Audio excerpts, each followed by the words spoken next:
Hello, everyone. Welcome back. Odile and Steve here from the Remit Method.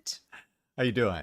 And today we wanted to talk a little bit about the doubts and fears that are holding you back from growing your business or taking the action that you know you need to take in order to reach the people you can help. And I know that one of the things that we were talking about is the fact that um, there are so many, particularly, I think, coaches and entrepreneurs in the world. Thankfully, we were never one of those. Sure. All of those business people, coaches, entrepreneurs, those kind of people that are out there that are struggling, that are trying to make it happen. That's what I was referring to. It's like Yes, yes. facetiously. Absolutely. And the point is, so one of the reasons we're particularly passionate about this is that there are as I say, all kinds of business owners, but in particular, I think coaches and entrepreneurs Mm.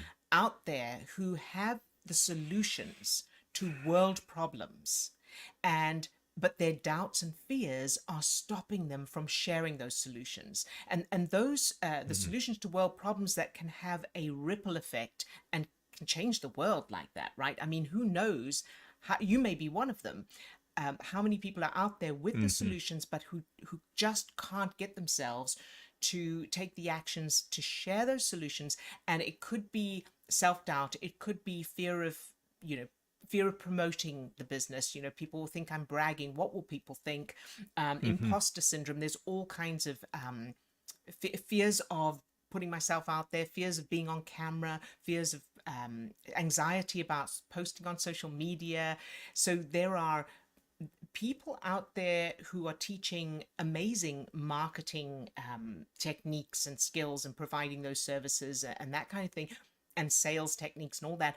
But the people who have the solutions to share with the world very often aren't able to take that action. Mm.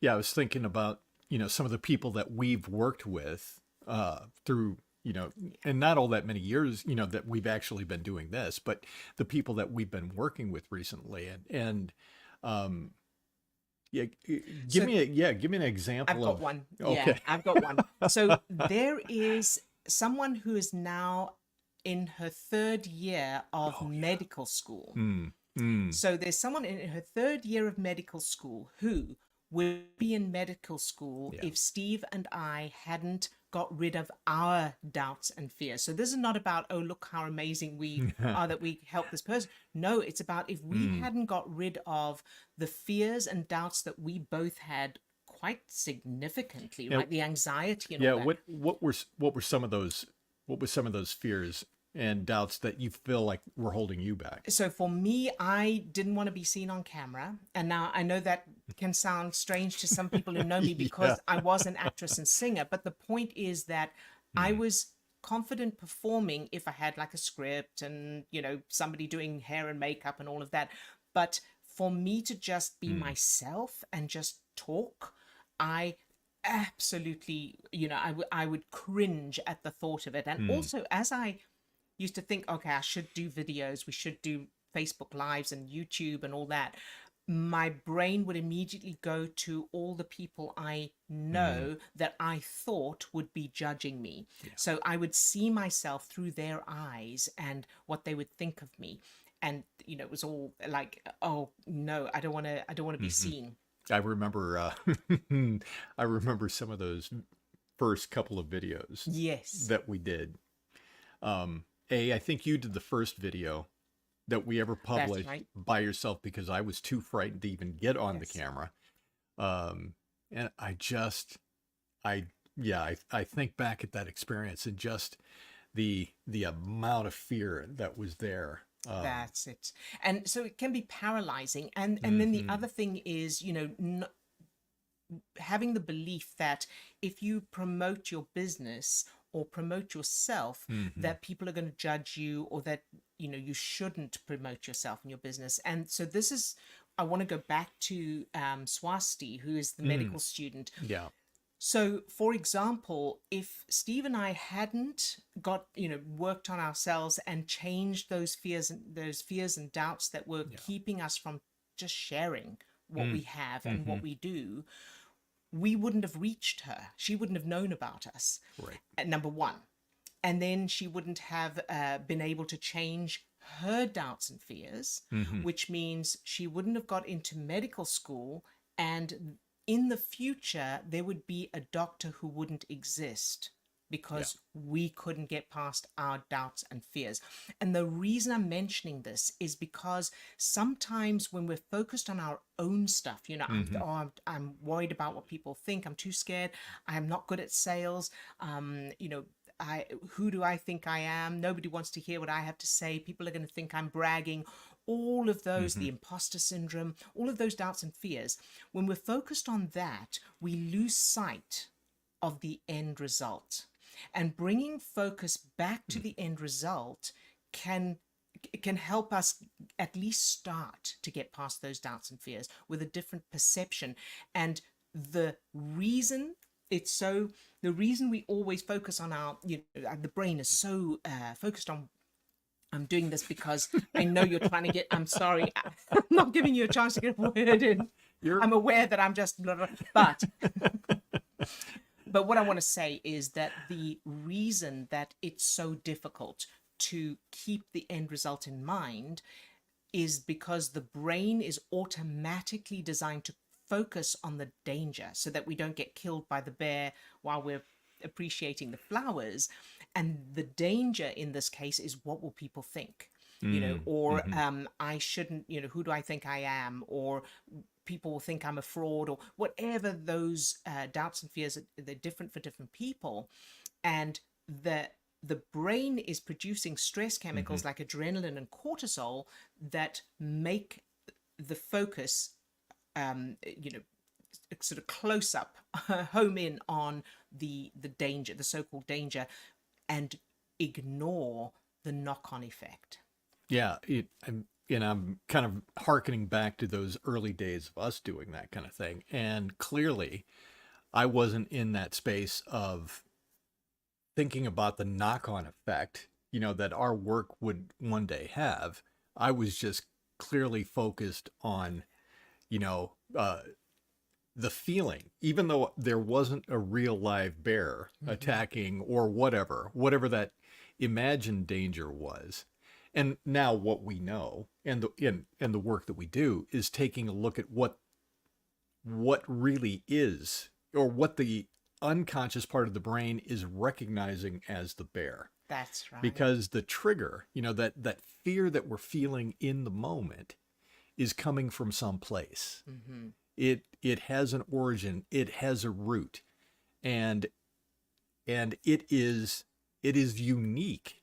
It's absolutely unique to all of us, so Yeah. that it's not, um but the fear, those neurochemicals that we're feeling, the effect of that fear in our body has that ability to just micro focus us on trying to stay alive, Right. that feeling of trying to stay alive in the moment. And I've lost my ability to think Mm-hmm. strategically. I've lost my ability to keep my eye on the prize, whatever those words are. And yeah, and that is holding that's holding everything back. And in this modern day and age, there is absolutely no beneficial role for fear. Now wait a minute. You don't agree with that? No, There's no reason for fear. Fear, I don't believe that fear is mm, useful or helpful unless your life is in danger right well, now. and I think that there's certainly going to be a popular belief, or there's going to be a long-standing belief that we've got to have a certain level of fear, just so we. I think held this belief. It's like, I've got to have a little bit of fear. I'm going to do something stupid. Yes, and that's such a great topic. So What? here's what I That I'm believe. stupid? So here's what I believe. I could be wrong, but I really, really believe that there is no benefit to fear Mm, unless your life is in immediate danger. And the reason for that is we don't do fear doesn't protect us. So fear doesn't keep you safe. Fear keeps you stressed. So you don't have to be frightened of something to not do it or to make a decision. Say that again. You don't have to be frightened of something to make a particular, to make a safer choice. So I'm going to give an example. That would be good. You don't have to be frightened of traffic to not walk out in front of a car. Okay. You don't have to be frightened of making a bad decision in order to not make that decision. You could be strategic. And being strategic is a lot more effective, a lot more empowering, and a lot more reliable than being frightened of something. Because one of the things we know is that fear, like all negative emotions, fear, which involves adrenaline and cortisol, those stress chemicals cause blood to drain from the prefrontal cortex of the brain, where we do our cognitive thinking, to the back of the brain for survival. Yeah. So, in that moment, we're ready to run away or fight or pretend to be dead. So the fight, freeze, flight state. However, unless your life is in immediate danger, in which case, of course, you need that response in order to survive right now, everything else, you need the cognitive thinking part of your brain. So if you're feeling frightened of making a decision, let's say there's a decision to be made, perhaps it involves, investing in money or whether you should hire someone or not, or Get in front of the camera. Get in front of the camera, whatever. But let's say there's a good option and a bad option.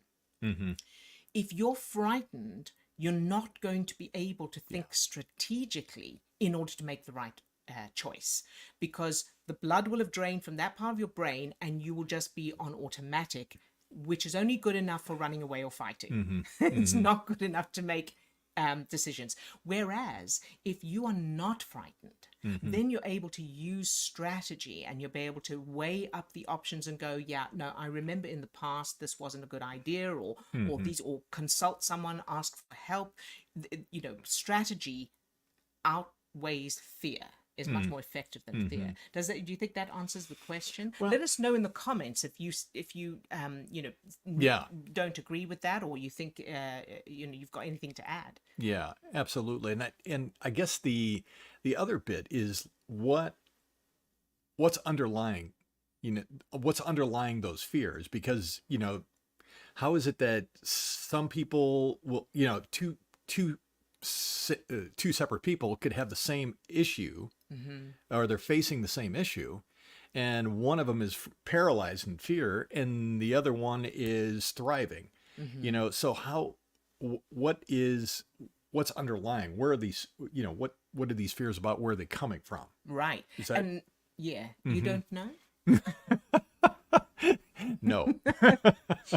So what we know as well is that our self-image and worldview is supported by references, so unconscious references. So as we go about our daily lives, the unconscious part of the brain is referring to references and information that determines who we are and how the world works and how we respond to things. So for one person, when one person thinks about doing a video, for example, for let's say, Facebook Live or Reels or YouTube or whatever, one person may feel fear, so they feel the anxiety, or they're worried about what people think of them, or they're worried they'll make a mistake or whatever. And another person thinking of exactly the same action to take may be excited. It may be, oh yeah, that'll be fun. And you'll notice that a lot of people seems to come naturally and easily to them, and others it's a huge hurdle to overcome. And some people push through it and do manage to overcome it, but others can't. And the difference between those people, the difference between people who find it easy and fun and others who find it cringy or frightening, is those unconscious references. And that's what makes it so difficult, is that the references are unconscious, so we're not consciously aware of them. And that, if we knew what they were, that would be easier. But I did want to mention here as well that we do have a webinar, a free training webinar about all of this, exactly what those references are and how to change them, and how to clear that fear and that doubt, because it's a bigger, deeper topic, and the webinar does a great job of that. So if you would like to, I can't, I need my glasses. See, I'm also, let's see, where does that, bear with us. Oh, here we go. I go like that. There we go. Well Yeah, done again. so You did it. we'll put that in the description of this video, the link to register for that webinar. Yeah. No, as you were talking about that, I was kind of thinking about that experience, and I know that there could be several unconscious things that are back there that are providing that foundation of that fear. And I know for myself, as I started to work through this, I know that thought of getting in front of the camera, brought up that feeling of what it felt like to be standing in front of that classroom, about to recite the poem that I couldn't remember. And that feeling of, I don't want to go through that embarrassment again, and what does that say about me, and all of that kind of thing. Is that well? And that's something that you consciously remember, so that's one possibility. But I think what's important is also to recognize that it may not be something, and in fact it often is something that people aren't aware of. And just because you can't remember it consciously doesn't mean it's not there unconsciously. now? Yeah, I'm sorry. I didn't It's mean okay. to- I know that this is a big topic, and I know that we're going to dive into that deeper in the webinar. But just by way of just teasing that out a little bit more, explaining that just a little bit more, give us an example of what's an example of an unconscious. Okay, It's well, like if I'm not even aware of it, now I feel like I'm and the thing is, stuck. we have techniques, of course, to find those that you can't remember right now consciously.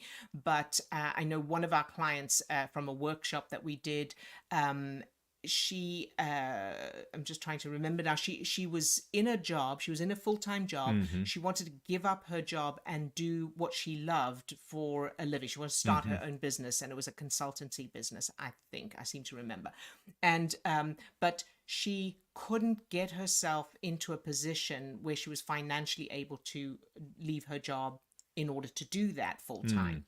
And it turned out, so we used the techniques to find this stuff. And it's not that you don't remember and so you can't remember it, and it's unconscious and you're never going to, there are of course memories like that, but when you, and I'm going to get technical here now because we've gone down this road, but when you fire certain neural networks, then memories will come to you, and you do access them.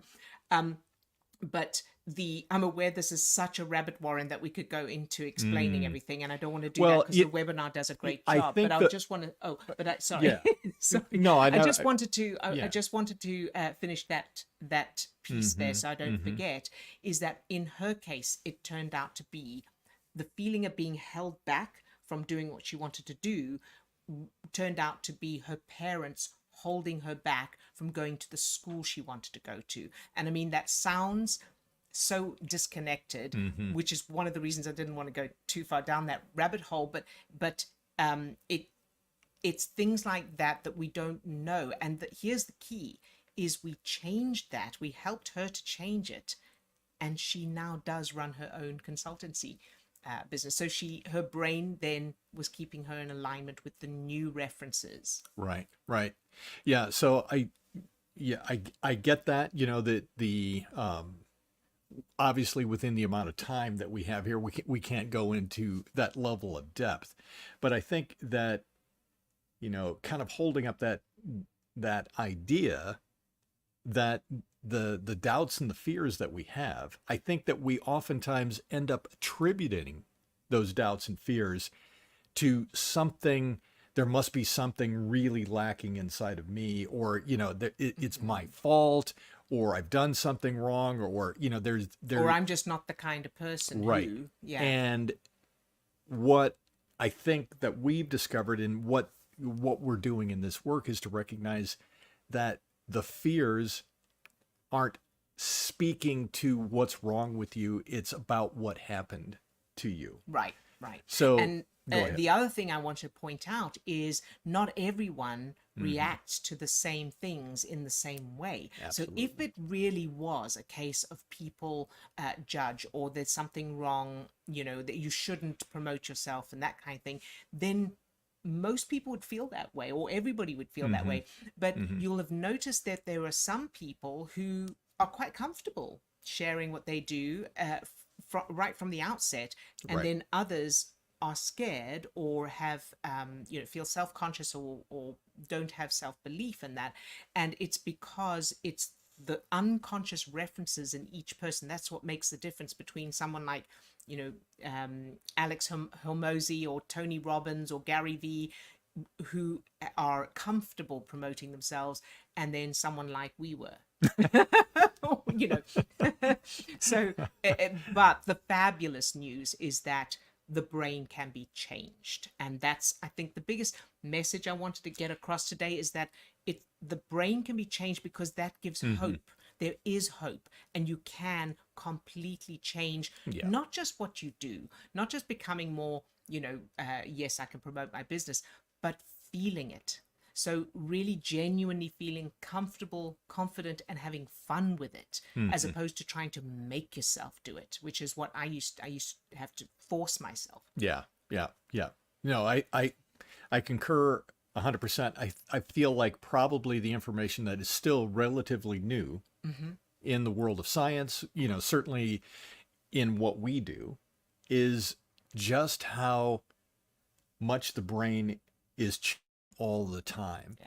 And we have the ability to step up and accelerate that process, take control of that process, so that we're no longer feeling like we're at the mercy of our own brains. So Right. does that make... Absolutely. Yeah. All right. So is that it for today? no, I think that, just kind of looking at the clock here, I think that we're kind of coming to the end of, the time that we've allotted here for this today. But I wanted to just encourage people to click the link, check out the webinar. If any of this seems to be resonating for you, we'd love to go a little bit deeper with you with that. So just to confirm, the webinar is free. You can register, you can get all the information from it, so there's no obligations or anything on that. You'll gain a lot just from the webinar. And of course, please subscribe to our channel, like the video if you like it, and comment, let us know what you think, and if you have any questions or you need clarification on anything. And do please also share our videos with those you feel would benefit from it. All right. That's it from us today. We'll see you next time. All right. Bye for now. Am I clicking the right